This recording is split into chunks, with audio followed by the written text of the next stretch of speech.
A very good afternoon to one and all present here. आज हम solve करने वाले chapter number 9 of the GRMC which deals with the corporate governance and other stake holders के बारे में।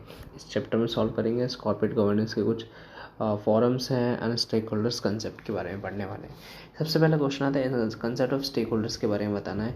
ठीक है, इन द बिजनेस कंटेक्स्ट में बताया उन्होंने कि जो भी customers, investors, shareholders, employ या सप्लायर्स, गवर्नमेंट एजेंसी, कम्युनिटीज़ होते हैं एंड अदर पर्सन हु जिनका स्टेक है आपके ऑर्गेनाइजेशन में, ठीक है, आपकी कंपनीज के प्रोडक्ट में, ऑपरेशन में, मार्केट में, इंडस्ट्री में, उनको स्टेक होल्डर्स कहा जाता है। Stakeholders provide resources provide करते हैं और organisation. Stakeholders provide resources that are more and less critical to a firm's long term success. These resources में भी टेंजिबल फॉर्म में हो सकते हैं, इंटेंजिबल फॉर्म में हो सकते हैं। स्टेक होल्डर्स के एग्जाम्पल कुछ दिए हुए हैं, जैसे supply capital, supplier of raw material, resources और इंटेंजिबल नॉलेज। जो एम्प्लॉय एंड मैनेजमेंट होते हैं एक्सपर्टीज़ एंड लीडरशिप प्रोवाइड करते हैं, कमिटमेंट प्रोवाइड करते हैं, कस्टमर से रेवेन्यू जनरेट करते हैं and provide infrastructure, media transmit. ये कुछ स्टेक होल्डर्स हैं जो अपने अपने रोल्स को परफॉर्म करते हैं। नेक्स्ट आता है recognition of the stake holder concept. Stakeholders का जो कंसेप्ट है लॉ में कैसे रिकग्नाइज हुआ।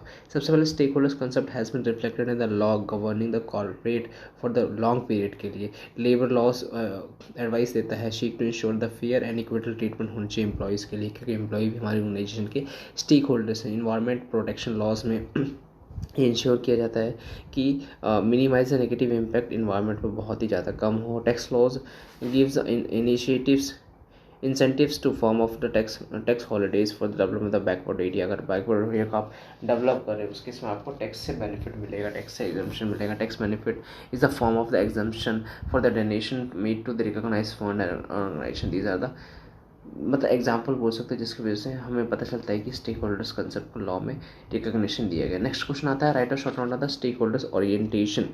शॉर्ट नोट लिखना है स्टेक होल्डर ओरिएंटेशन के बेसिस पे।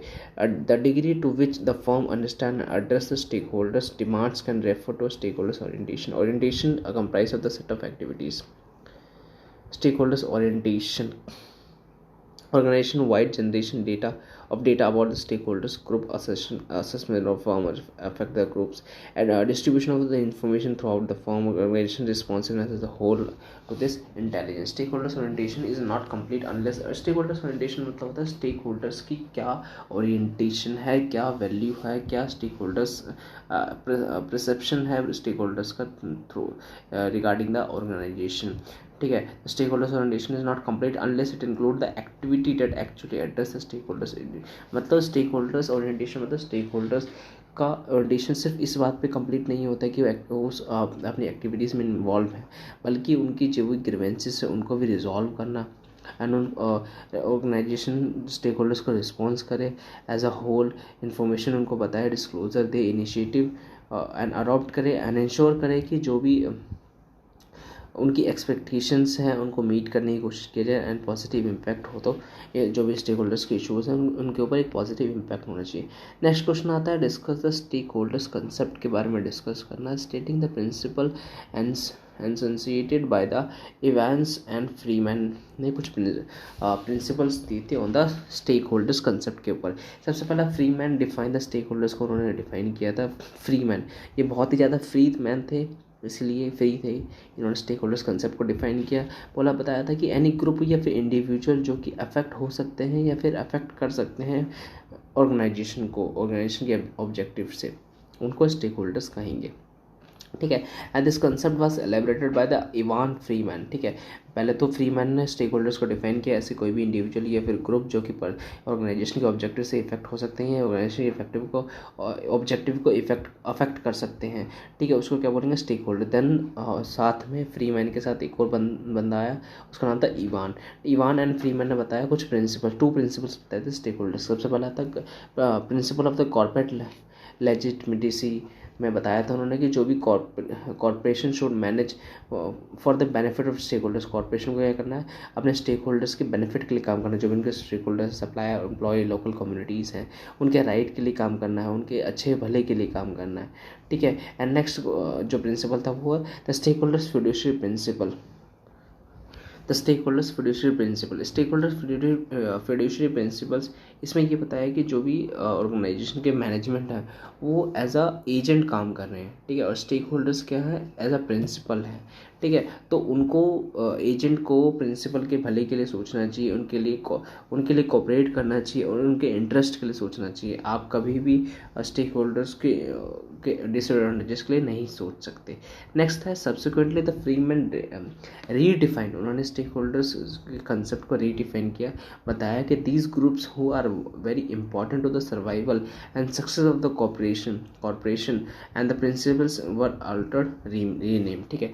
पहले तो फ्रीमैन ने स्टेक होल्डर्स को डिफाइन किया, देन फ्रीमैन एंड इवान आगे प्रिंसिपल्स बताए, देन फ्रीमैन ने फिर से क्या किया, उस प्रिंसिपल जो डेफिनेशन थी स्टेक होल्डर्स को उसको रीडिफाइन किया, देन फिर दोबारा से उन्होंने क्या किया, प्रिंसिपल्स को रीडिफाइन किया, ठीक है। तो ये बहुत ज़्यादा फ्रीमैन थे, ऐसे काम करते रहते हैं वो, ठीक है। तो कुछ पहले तो नेक्स्ट जो डेफिनेशन थी, these groups who are very important to the survival and success of the corporations, ये उनकी डेफिनेशन थी, रीडिफाइंड डेफिनेशन जो थी। प्रिंसिपल क्या था, stake holders enabling the principle, stake holder enabling the corporate principle, मतलब corporation shall be manage in interest of stake holder, जो भी कॉर्पोरेशन क्या करेगी, स्टेक होल्डर्स के बेनिफिट के लिए काम करेंगी, ठीक है। And principle of director responsibility, principle of director responsibility, ये प्रिंसिपल बताते हैं कि डायरेक्टर्स की रिस्पॉन्सिबिलिटी है कि वो इंश्योर करे रीजनेबल जजमेंट दे to define and direct the affair of the corporation and according with the stake holders के हित के लिए काम करे। नेक्स्ट क्वेश्चन आता है स्टेक होल्डर्स एंगेजमेंट के बारे में बताना, स्टेक होल्डर्स एंगेजमेंट के बारे में बताना। Following the key points for the stake holders engagement के लिए कुछ की पॉइंट दिया है। सबसे पहले स्टेक होल्डर एंगेजमेंट क्या है, एक अलायंस बिल्डिंग टूल है जो कि बताता है corporation practice stakeholder engagement is an effort to understand the need of the stake holders की नीड को समझे एंड पार्टनरशिप क्रिएट करें एंड प्रमोट करें dialogues with the stake holders and identify करें स्टेक होल्डर्स को। सबसे पहले आपके ऑर्गेनाइजेशन में कौन कौन से स्टेक होल्डर्स हैं उस स्टेक होल्डर्स को एसेस करें एंड डेवलप करें stakeholder relationship plan with their stake holders and forms alliance with the stake holders. Next, stakeholder engagement provides an opportunity to further align the business practices को और बड़ा करने के लिए societal needs को fulfil करके आप अपने स्टेक होल्डर्स एंगेजमेंट को बढ़ा सकते हो एंड एक्सपेक्टेशन को बढ़ा सकते हो, help to drive the long term sustainability and share holders value, ठीक है। मतलब स्टेक होल्डर जो एंगेजमेंट वो हेल्प करता है ऑर्गेनाइजेशन को to compete in increasingly complex या कॉम्पिटिटिव इन्वायरमेंट में and ever changing business environment में। Next, stake holders engagement leads to increase in transparency, fairness, accountability and compliances, organisation learning, quality management and accountability and sustainability. Stake holders engagement is a central feature for the sustainability performance के लिए and in nutshell stake holders engagement ensure the good corporate governance को भी ensure करता है। Next question आता है की principles for the stake holders engagement, stakeholders engagements के की प्रिंसिपल्स बताने हैं। सबसे पहले तो उन्होंने स्टेक होल्डर्स एंगेजमेंट को डिफाइन किया। स्टेक होल्डर एंगेजमेंट एक प्रोसेस होता है जिसमें ऑर्गेनाइजेशन क्या करती है, अपने स्टेक होल्डर्स को आइडेंटिफाई करती है, इवॉल्व करती है एंड उनके लिए डिसीजन मेकिंग करती है, उनके बेनिफिट के लिए काम करती है, उस डिसीजन मेकिंग को इम्प्लीमेंट करती है। फिर प्रिंसिपल्स क्या क्या है स्टेक होल्डर्स कंसेप्ट के लिए की प्रिंसिपल, सबसे पहले आपको कम्युनिकेट करना है, डिस्क्लोजर देना है, जो भी आपकी ऑर्गेनाइजेशन आपके उनके बेनिफिट के लिए काम कर रही है, फेयरनेस, अकाउंटेबिलिटी, ट्रांसपेरेंसी मेंटेन करके रखना है with the stake holders, consult करना है अर्ली एंड ऑफन, जितनी जल्दी हो सके चीज़ों को एंगेज करना है लोगों के साथ, रिमेंबर दे आर ह्यूमन, उनके साथ वैसे ही बिहेव करना है, उनको भी समझना है कि सामने वाला पर्सन भी ह्यूमन है, एम्प्लॉयज़ के साथ अच्छे से बिहेव करना है, प्लान करना है उनके लिए चीज़ों को, इन्वेस्टमेंट केयरफुली करना है एंड उनको डिस्क्लोजर प्रॉपर देना है, रिलेशनशिप मेंटेन करके रखना है, try to develop trust with the stake holders and simple but not a easy, be empathetic, listen to the stake holders को भी सुनो समझो, managing the risk, stakeholders can be treated as a risk and opportunity that have a probability to impact, compromise across a set of stakeholders, diverse priorities, understand what is success and take the responsibility. These are the principles for the stakeholders stake holders engagement के लिए कुछ principles हैं। तो principal पे अगर question आता है stake holders engagement का, तो सबसे पहले स्टेक होल्डर एंगेजमेंट को डिफाइन करना। स्टेक होल्डर एंगेजमेंट एक प्रोसेस है जिसमें हम स्टेक होल्डर्स के नीड्स को समझते हैं और उनको आइडेंटिफाई करते हैं स्टेक होल्डर्स को, एंड उनके बेनिफिट के लिए काम करते हैं। जो भी पॉलिसी बनाते हैं उनके बेनिफिट के लिए करते हैं। देन ये कुछ प्रिंसिपल्स हैं स्टेक होल्डर्स एंगेजमेंट के: केयर, कंसल्ट करना, अर्ली ऑफर, प्लान करना उनके लिए, उनके बेनिफिट के लिए काम करना, एंड कम्युनिकेट करना चीज़ों को। That's it. नेक्स्ट क्वेश्चन आता है how a better stakeholder engagement ensure the good governance. ठीक है, अगर आपके ऑर्गेनाइजेशन में आपकी स्टेक होल्डर्स के साथ एंगेजमेंट बहुत अच्छा है तो कैसे वो इंश्योर करेगा गुड गवर्नेंस में। स्टेक होल्डर्स एंगेजमेंट प्रोवाइड करता है opportunity for the further business को अलाइन करने के लिए, डेवलप करने के लिए और भी ज़्यादा बिजनेस को ग्रो करने के लिए।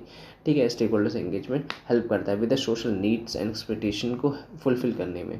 ठीक है, स्टेक होल्डर एंगेजमेंट हेल्प करता है ऑर्गेनाइजेशन को टू इस कॉम्पिटिटिव वर्ल्ड में या फिर कॉम्पिटिटिव कल्चर में और ज़्यादा कैसे compete कर पाए and ever changing business environment में। At the same time bringing about systematic change toward the sustainable में हेल्प करता है। स्टेक होल्डर एंगेजमेंट से हमें फेयरनेस, अकाउंटेबिलिटी, ट्रांसपेरेंसी मेंटेन करके रखना होता है, क्वालिटी ऑफ मैनेजमेंट मेंटेन करके रखना होता है, सस्टेनेबिलिटी मेंटेन करके रखना होता है। Stakeholder engagement is a central feature of the sustainability performance के लिए।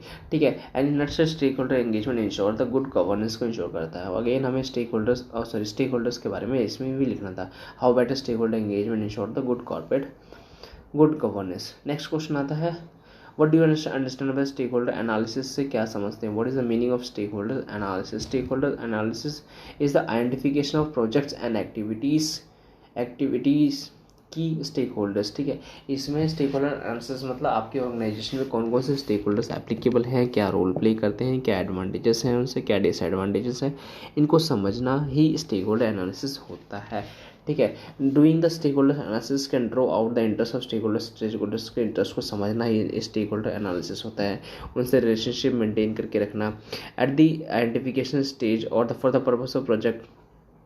आइडेंटिफाई करना conflict of interest stake holders के बीच में कोई इंटरेस्ट कॉन्फ्लिक्ट ऑफ इंटरेस्ट तो नहीं आ रहा, उसको आइडेंटिफाई करना। हेल्प करना to identify the relation between the stake holders. Help करना to identify the relation between the stake holders which can be built upon and may enabling the establish synergy. And help to assess the appropriate type of the participation by the different stake holders. ठीक है, and holistic approach होना चाहिए to ensure the fairness, accountability and transparency to the all stake holders and completely necessary for the sustainable development के लिए भी बहुत ही ज़्यादा इंपॉर्टेंट है। नेक्स्ट क्वेश्चन आता है elaborate the role of the stake holders in the governance. Governance में स्टेक होल्डर्स का क्या रोल है। गवर्नेंस एक ऑर्गेनाइजेशन की गवर्नेंस में stakeholders are categorized by the relationship to the company and for their need interest on their concern and which will be foremost in their mind to at the start of engagement process. Following the just some different role stakeholders can play.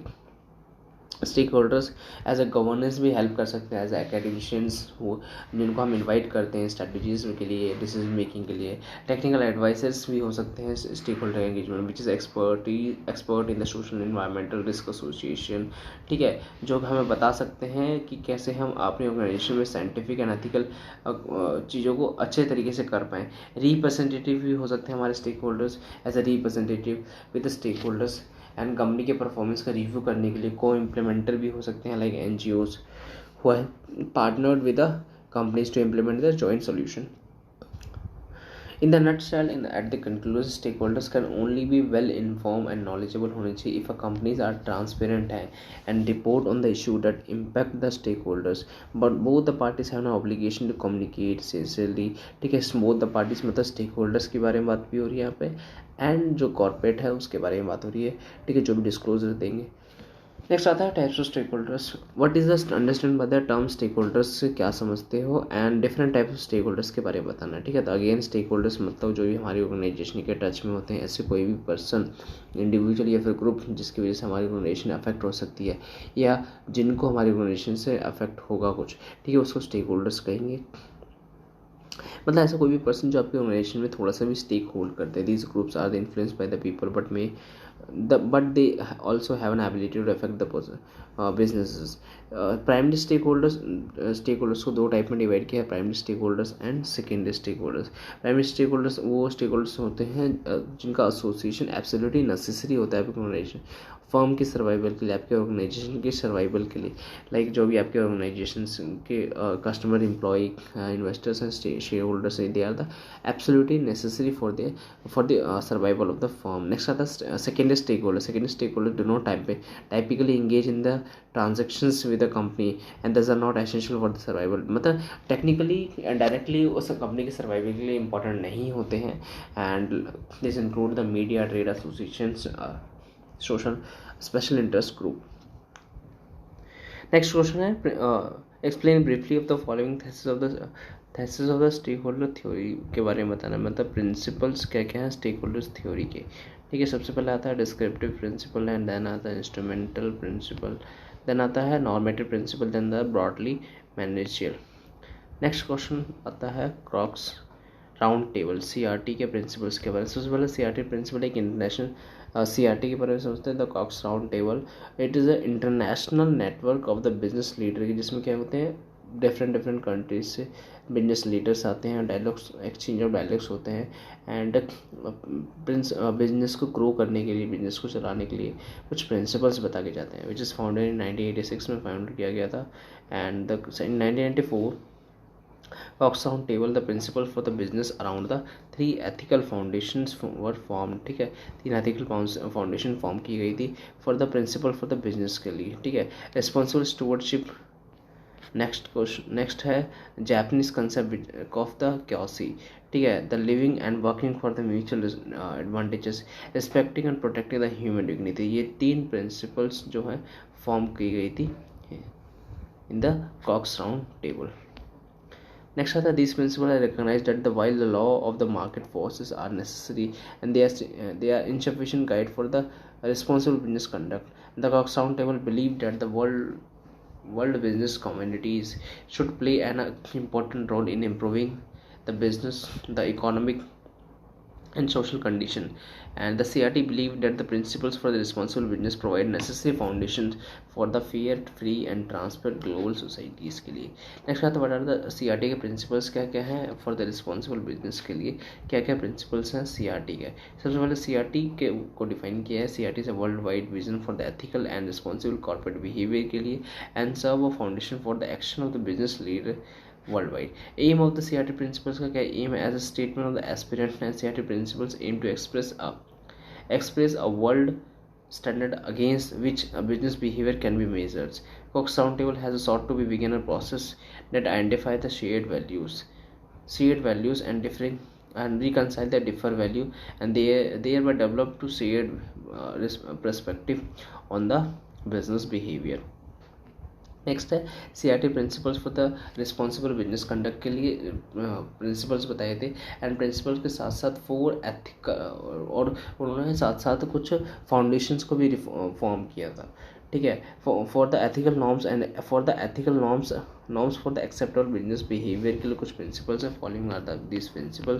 सबसे पहले principles है respect the stake holders को respect करो, beyond the share holders contribute करो economic and social environment development में and build करो trust by going beyond the letter of law and respect the conventions and rules को respect करो, support करो responsible globalization को, respect करो environment को, avoid करो इलिसिट एक्टिविटी को।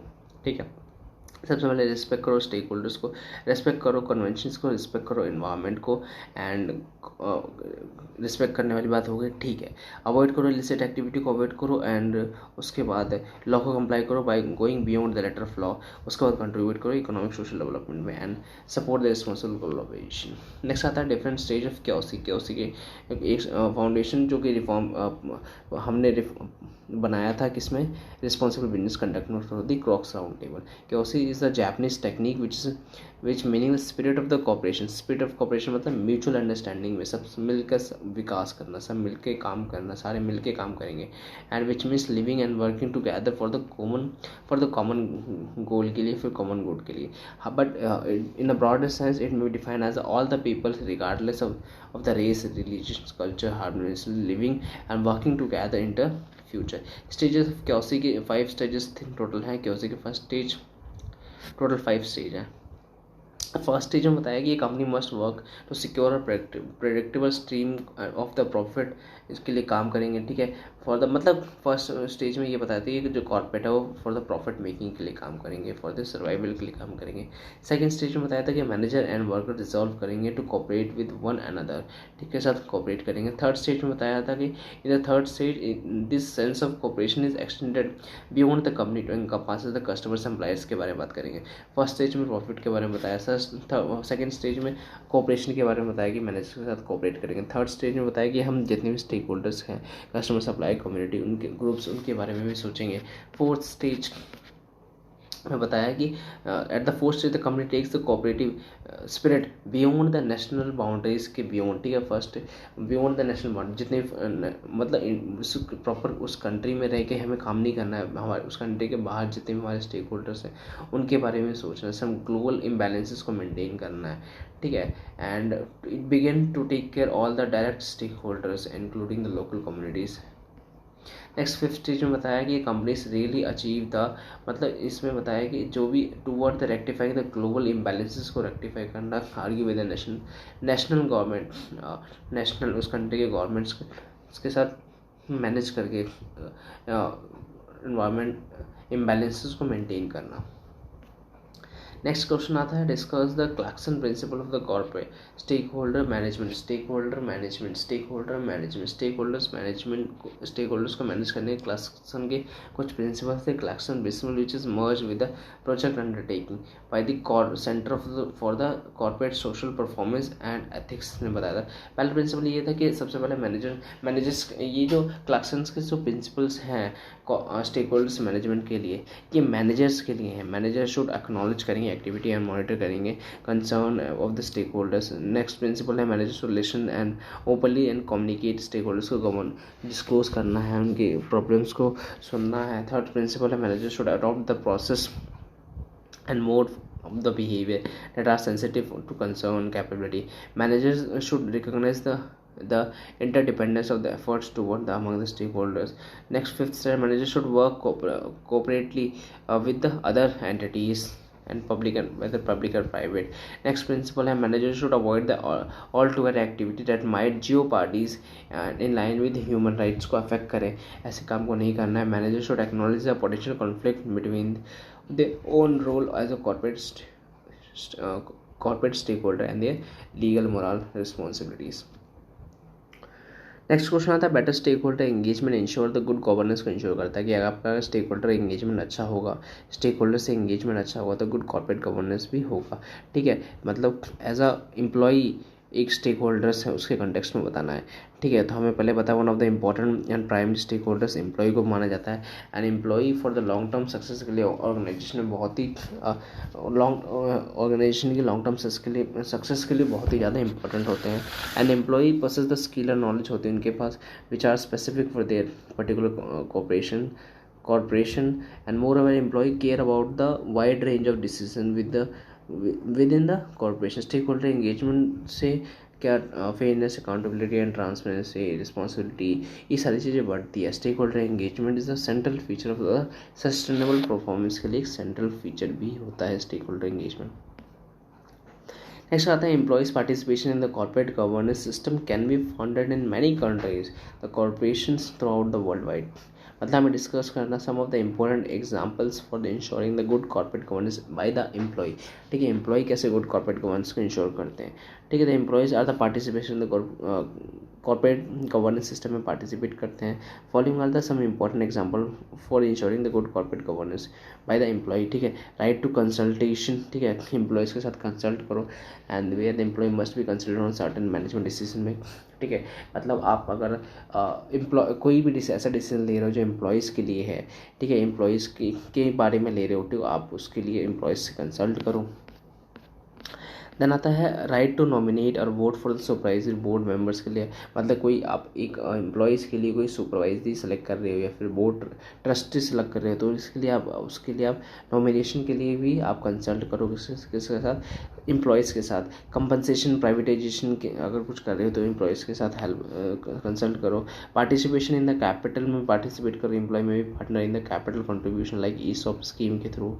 नेक्स्ट क्वेश्चन आता है organisation that build a mutually strong relationship with its vendor improve its overall performance in the market price में हेल्प करता है। अगर कोई ऑर्गेनाइजेशन बिल्ड करती है म्यूचुअली अपने रिलेशनशिप किसके साथ, अपने वेंडर्स के साथ, मतलब स्टेक होल्डर्स के साथ, to improve the overall performance को इम्प्रूव करने के लिए इन द मार्केट प्राइस, मतलब vendor play a very key role in the success of the organisation, बहुत ही की रोल में इंपॉर्टेंट रोल प्ले करता है एंड इम्प्रूव करता है it's overall performance in the market place and time money and energy used in the nurture a positive vendor relationship cannot be measured directly against the company's bottom line से manage नहीं किया सकता, but a well manage vendor relationship result in increase in the customer satisfaction में भी help करता है and cost को reduce करने के लिए बेटर क्वालिटी में भी हेल्प करता है and better survive from the vendor भी हेल्प करता है। इट अल्टीमेटली कंट्रीब्यूट करता है toward the good governance of the organisation में हेल्प करता है, मतलब अल्टीमेटली अगर आपकी रिलेशनशिप जो है स्टेक होल्डर्स के साथ अच्छे रहेंगे तो गुड कॉर्पोरेट गवर्नेंस में हेल्प मिलेगी। A proper systematic approach of the vendors management will benefit all the employees organisations and customers and vendors, सबको बेनिफिट मिलेगा। नेक्स्ट क्वेश्चन आता है name any 5 principle laid on the German corporate governance code. German corporate governance code 2019 के basis पे 5 principles, minimum 5 principal बताना है। सबसे पहला प्रिंसिपल ये है मैनेजमेंट ऑफ द बोर्ड के लिए कि management of the board responsible होते हैं for the managing the enterprise own best interest को मैनेज करने के लिए, जॉइंटली अकाउंटेबल भी होते हैं। प्रिंसिपल 2 बताता है कि बोर्ड मैनेजमेंट बोर्ड के लिए ये सारे प्रिंसिपल डेवलप करता है एंटरप्राइज की स्ट्रैटेजीज, ऑर्गेनाइजेशन की स्ट्रैटेजीज एंड कोऑर्डिनेट करता है with it supervisory board. Principle number 3 board management क्या करेंगे, जो भी उनका टारगेटेड वैल्यू है for the share of the women in the 2 management level below the board.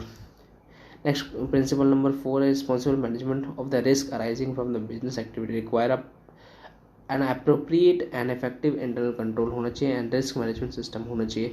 Next principle number 5 board ensure करेगा कि all the provision of the law है, internal policy है, वो कंप्लाई हो रही है।